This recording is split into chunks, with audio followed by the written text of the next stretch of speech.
बिस्मिल्लाहिर्रहमानिर्रहीम। अस्सलाम वालेकुम नाज़रीन। आज 8 अप्रैल और पीर का दिन है।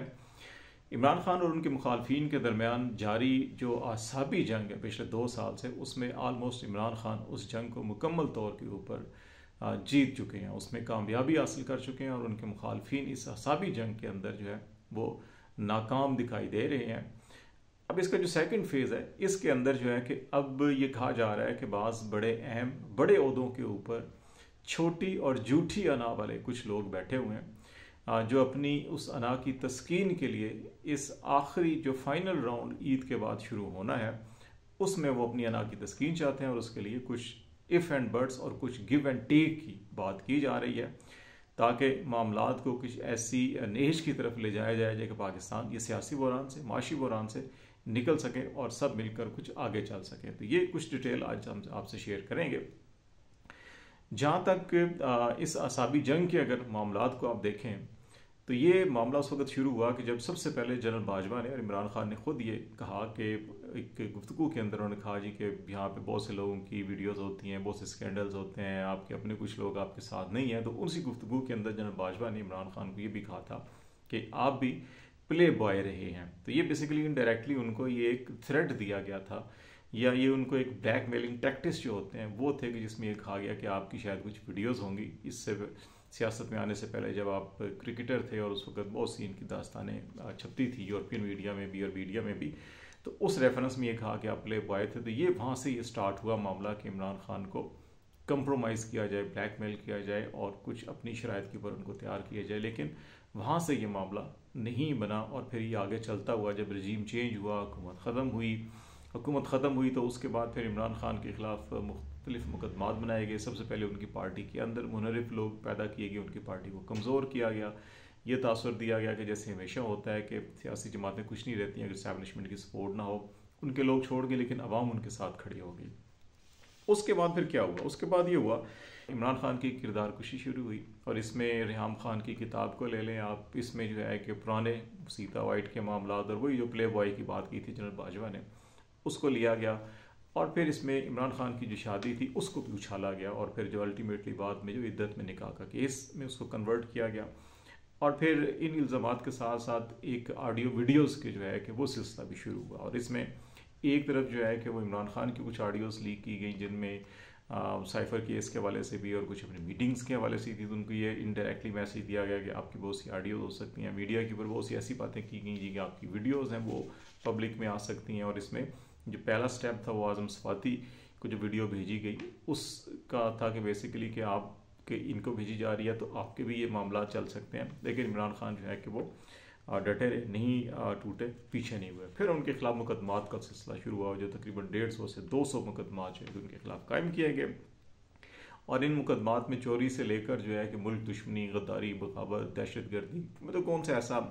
जुर्म है पाकिस्तान में जो उन्होंने नहीं किया, वो तमाम के तमाम उनके मुकदमात दर्ज हुए। उन मुकदमात की जो है कि कभी उनको लाहौर और कभी उनको रावलपिंडी और कभी उनको इस्लामाबाद में तारीखें भुगतना पड़ी, मुसलसल अदालतों के चक्कर लगाते रहे। फिर उनकी जो है कि गिरफ्तारी हुई और गिरफ्तारी के बाद फिर उनकी रिहाई हुई। 9 मई हुआ इस दौरान में और फिर 9 मई को लेकर जिस तरह से उनकी पूरी की पूरी पार्टी को तितर बितर किया गया, तोड़ा गया।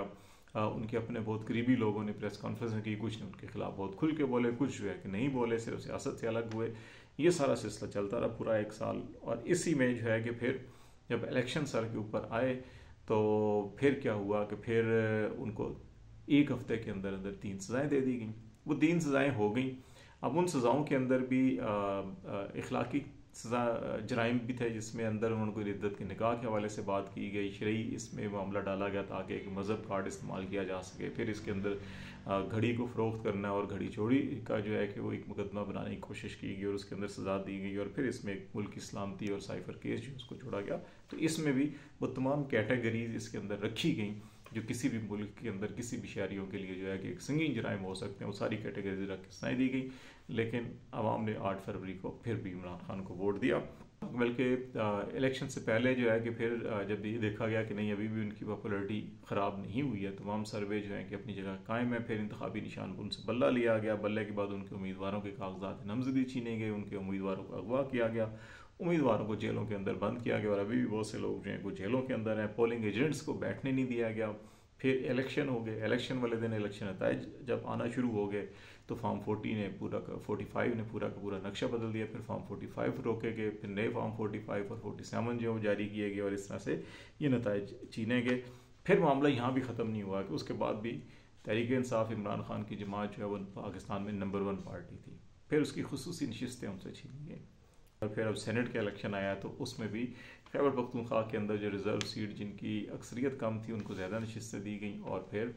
अब सेनेट के इलेक्शन के अंदर भी चेयरमैन, डिप्टी चेयरमैन, मतलब ये सारा का सारा तासर उनको ये दिया गया कि आपसे हर चीज़ हम छीन लेंगे, सब कुछ कर लेंगे। लेकिन इमरान खान डटे रहे और उन्होंने सिर्फ एक ही उनका नुक्ता है कि नहीं, अवामी मैंडेट का एहतराम किया जाए, अवाम ने जिसको वोट दिया उसको हुकूमत बनाने का हक दिया जाए। इसके अलावा उन्होंने कोई अभी तक शर्त नहीं रखी है, और यही वो शर्त है कि जो इस वक्त इस्टेब्लिशमेंट को या इस वक्त जो हुकूमत में लोग हैं उनको ये खटकती है। बेसिकली ये सारी की सारी जो कोशिशें की जा रही थी इलेक्शन की रात को ही प्राइम मिनिस्टर इमरान खान को, जो साबिक प्राइम मिनिस्टर थे, उनको अभी भी इलेक्शन जीती हुई उनकी जमात, उनको ये पेशकश की गई कि आप पीपल्स पार्टी के साथ मिलकर जो है कि वो हुकूमत बना लें। और ये बेसिकली सारा जो तैयार किया ये इसीलिए गया था कि पब्लिक इमेज जो इमरान खान का बना है, क्योंकि इमरान खान अपने कदमों पर खड़े थे तो कौम उनके साथ खड़ी थी। इमरान खान के कदम नहीं डगमगाए, कौम के कदम भी नहीं डगमगाए। और इमरान खान ने अगर ये जो उनको पेशकश की गई थी कि पीपल्स पार्टी के साथ मिलकर हुकूमत कर लें, तो ये सिर्फ इसलिए की गई थी कि तमाम ये हरबे जो हमने अभी आपको गिनवाए हैं कि उनके अंदर जब इस्टेब्लिशमेंट भी और उनकी मुखालिफ सियासी जमातें भी कामयाब नहीं हुई, तो फिर उन्होंने आखिरी चाल ये चली कि उनको पीपल्स पार्टी के साथ बैठाएं, क्योंकि सियासत तमाम जमातें इसीलिए करती हैं कि वो हुकूमत में आए, इक़्तिदार में आए। अगर ये लालच भी दिया गया, उनकी अपनी पार्टी के अंदर से भी लोगों ने कहा कि हमें हुकूमत में आ जाना चाहिए, हुकूमत बना के फिर अपने सारे केसेस ख़त्म कराएं, हम बाहर आएँ, अपने पार्टी को रीऑर्गेनाइज करें, और उसके बाद फिर दोबारा अगर इलेक्शन में जाना है या जो भी करना है वो हम करें, तो उससे ये मुश्किल वक्त है गुजर जाएगा। तो बेसिकली सारा का सारा किया इसलिए गया था इसने इंतहा के ऊपर जाकर कि इनको तोड़ा जा सके। लेकिन इमरान खान जो है वो डटे रहे, उनका नहीं, हम हुकूमत में नहीं आएंगे, जिसने बनानी है बना ले। फिर उनको कहा गया जी कि ये 2/3 हो जाएगी, आइन में तरमीम होंगी, ये जो है कि एक्सटेंशन दी जाएगी, इस किस्म के फैसले होंगे, और आप पूरी उम्र सियासत नहीं कर सकेंगे और जेल के अंदर पड़े रहेंगे। उन्होंने कहा आपने जो करना है कर लें, मेरी डिमांड सिर्फ एक ही है कि जो 8 फरवरी को नताइज है उन नताइज को हकीकी ऐलान किया जाए और हुकूमत उनके हवाले की जाए। या जो है कि आखिरी बार उन्होंने ये कहा कि आप बेशक दोबारा नए इलेक्शन करवा लें, लेकिन उसी मैंडेट का एहतराम करें जो अवाम जिसको मैंडेट दे रहे हैं, ये ना हो कि उसके इलेक्शन के नताइज को बदला ना जाए। तो उनकी डिमांड सिर्फ एक यही है, और ये पीपल्स पार्टी के साथ बैठाने का मकसद जो है वो बुनियादी तौर पर सिर्फ और सिर्फ ये था कि माजी के अंदर हमेशा से ये हुआ कि किसी भी एक सियासी जमात को जब तोड़ा जाता था, उसमें से पहले जमात को उसमें से लोगों को निकाला जाता था, वफादारियाँ खरीदी जाती थी, फिर दूसरे मुखालिफ को मजबूत किया जाता था, उसके अंदर आज़ाद उम्मीदवारों को, छोटे ग्रुपों को शामिल करवा कर उनको जितवाया जाता था, और जो मजबूत होता था उसको मजबूर किया जाता था। या बारगेनिंग के ऊपर जो है उसको ऐसी अक्सरियत नहीं मिलती थी। इसमें हमें पीपल्स पार्टी का बेनज़ीर का दौर जब 88 के अंदर वापस आई और उनको हुकूमत जिस अंदाज के अंदर दी गई, फिर उसके बाद नवाज शरीफ के साथ भी ऐसे ही हुआ। तो ये उनके साथ इसलिए होता था कि ताकि उनकी हुकूमतें कमज़ोर हों। और 2018 में इमरान खान के साथ भी यही हुआ कि 2-3 इत्तेहादियों के मरहूने मेहनत थे, उनकी हुकूमत नहीं बनने दी गई। तो ये सिर्फ इसलिए किया गया था कि ये तासुर दिया जा सके कि इमरान खान में और बाकी सियासी जमातों के अंदर, ये बाकी सियासी रहनुमा के अंदर कोई फ़र्क नहीं है। करप्शन के चार्जेस केसेस बना के कोशिश की गई उसको बिल्ड करें नैरेटिव, वो नहीं हुआ। लेकिन अब ये कहा गया कि हुकूमत की लालच में और मुकदमात से जान छुड़ाने की और ये जो सख्तियाँ इनसे निकलने की लालच में इमरान खान जो है कि वो पीपल्स पार्टी के साथ मिलकर हुकूमत बनाएंगे, तो फिर ये एक नैरेटिव बनाया जाएगा, देखें जी जरदारी और इमरान खान दोनों एक जैसे ही हैं। जो जरदारी अगर 10% है तो इमरान खान भी वैसा ही है। तो एक नैरेटिव बनाने के लिए किया गया था, लेकिन इमरान खान इस चाल में भी नहीं आए। तो अब जो है कि आखिरी अब जो वार किया जा रहा है वो 2 चीज़ें और अभी आपने रिसेंटली ये देखा होगा कि जो एक जियो के प्रोग्राम के अंदर बात की गई और इसमें रेफरेंस दिया गया भुट्टो केस का कि भुट्टो साहब को एक दफ़ा जो है कि अरेस्ट किया गया, फिर उनको छोड़ दिया गया, लेकिन उनको छोड़ने के बाद दोबारा जो है कि उनके ऊपर एक मुकदमा बनाया गया कत्ल का, और उसमें जब अरेस्ट किया गया तो उनको सज़ाए मौत दे दी गई। और अभी ये खदशा है कि इमरान खान को छोड़ दिया जाएगा ईद के बाद, और उसके बाद फिर दोबारा किसी केस के अंदर पकड़ के उनको सज़ा दी जा सकती है, और कहीं खुदा न खास्ता भुट्टो जैसा अंजाम ना हो। तो ये एक नैरेटिव बनाने की कोशिश की गई। बेसिकली ये भी एक असाब की जंग है, क्या ये इंप्रेशन क्रिएट किया जाएगा जनाब आप अगर हमारी बात नहीं मानेंगे तो आप बाहर जाएंगे तो हम दोबारा आपको पकड़ेंगे और ये सारा कुछ करेंगे और आपके साथ ये हो सकता है। लेकिन अभी तक इतलात ये है कि इमरान खान ने इसके ऊपर भी ये कहा है कि उनको जो मर्ज़ी करना है कर लें, लेकिन वो एक ही चीज़ के ऊपर खड़े हैं कि इलेक्शन जो है कि वो जो अवामी मैंडेट है उसकी राय का एहतराम किया जाए, इसके अलावा कुछ नहीं हो सकता। और दूसरा जो है कि आज जो है कि वो इस्लामाबाद हाई कोर्ट के मोहसिन अख्तर कियानी जो सीनियर 3 जज हैं, अगले chief justice Islamabad high court उन्होंने बनने आमिर फ़ारूक के बाद, उनके खिलाफ एक वकील के ज़रिए सुप्रीम जुडिशल काउंसिल में दरख्वास्त दायर करवाई गई है। और ये बेसिकली उसी सिलसिले की कड़ी है कि ये मैसेज भी देना कि जो हमारे खिलाफ आवाज़ उठाएगा हम उसको वही सलूक करेंगे जो शौकत सिद्दीकी जस्टिस के साथ किया था। तो अब ये देखना है कि चीफ जस्टिस काजी फ़ायद साहब इस मामले के अंदर जस्टिस शौकत सिद्दीकी की तरह इंसाफ फराम करेंगे, या इस मामले के अंदर जो है कि वो सलूक किया जाएगा जो माजी में जस्टिस शौकत सिद्दीकी के साथ किया गया था और उनको बरतरफ किया गया था। और फिर एक हरकत जो है कि वो खुद भी इमरान खान ने कहा कि पुशअप बीबी को सजा देना, किसी भी घर की ख़वातीन को आप उठा लें, जेलों में डाल दें, थानों में डाल दें, वो कैद तन्हाई में डाल दें उनको, तो अल्टीमेटली इंसान जो है कि वहाँ पे जाके टूटता है। लेकिन यहाँ पर भी उनकी अहलिया ने भी और उन्होंने भी जो है वो साबित कदमी का मुजाहरा किया कि वो इस पे डट के खड़े हुए हैं, तो यहाँ से भी उनको नहीं तोड़ा जा सका। अब एक आखिरी मामला जो रह गया वो ये रह गया कि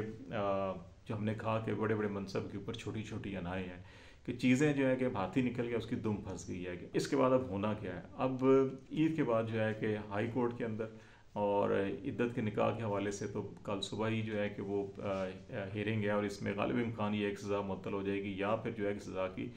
ख़त्म भी हो सकती है, बरियत भी हो सकती है। तो मामला फिर 2-3 रह जाएंगी सिर्फ। तो वो ईद के बाद अप्रैल के एंड तक या मई के फर्स्ट वीक तक वो सारी चीज़ें जो हैं कि वो समेटी जा सकती हैं। और फिर 9 मई के मामला के अंदर भी जो है कि अभी जो 20 लोग रिहा हुए, और उसमें भी अगर आप देखें सुप्रीम कोर्ट ने कहा था कि सज़ाएँ आप नहीं देंगे, आप इसको अभी हमारे हतमी फैसले तक कोई सज़ा सुनाएंगे नहीं, ट्रायल मुकम्मल कर लें। तो अभी फिर उन्होंने ये कहा कि अटॉर्नी जनरल ने कहा कि बहुत से ऐसे लोग हैं जो सज़ाएँ बनती नहीं है या उनकी रिहाई बनती है, तो उन्होंने कहा अच्छा उनको आप ईद से पहले रिहा कर दें। अब जो 20 रिहा हुए, आज उसका जो वज़ाती बयान है बड़ा इंटरेस्टिंग है, और उसके अंदर ये कहा जा रहा है जी कि सुप्रीम कोर्ट की हिदायत और इंसानी हमदर्दी की बुनियाद के ऊपर जो है ईद से कबल बाकी मानदा सज़ा जो है वो आर्मी चीफ ने माफ़ कर दी। और ये कहा जा रहा है कि इन लोगों को 1 साल तक इनको सज़ा दी गई थी मिलिट्री ट्रायल कोर्ट ने, और अभी जो 8 महीने सज़ा अपनी पूरी कर चुके हैं तो बाकी 2 महीनों की सज़ा जो है इनको छोड़ दी गई है। अगर ये इस बयान को माना जाए तो ये तो सुप्रीम कोर्ट फैसले की तो इन्हें अदालत हुई है। सुप्रीम कोर्ट ने कहा कि आपने किसी को सज़ा नहीं देनी, आपने ट्रायल कंप्लीट कर लें, आपने फ़ैसला नहीं सुनाना उस वक्त तक कि जब हम फैसला ना कर लें। और अभी उन्होंने कहा कि जिनकी सज़ाएँ नहीं बनती उनको आप रिहा कर दें, सुप्रीम कोर्ट ने ये कहा था। लेकिन ये कहना कि नहीं इनको हमने 1 साल सज़ा सुनाई और अभी जो है कि हम इनके बाकी मादा जो है कि वो 10 महीने हो गए हैं तो अभी 2 महीने रहते थे तो वो हम उनको माफ़ करें, तो ये contradictory to supreme court decision है। और इसमें शायद इनके खिलाफ तो इन्हें अदालत की भी केस जो है बन सकता है। लेकिन ईद के बाद जो है कि वो काफ़ी चीज़ें जो है कि तेज़ी के साथ डेवलप होंगी, आगे बढ़ेंगी, और अप्रैल के एंड और मई के वस्त तक जो है कि बहुत सी चीज़ें खुलकर सामने आ जाएंगी। लेट्स सी, आज तक इतना ही। खालिद जमील को इजाज़त दीजिए। अल्लाह हाफिज़।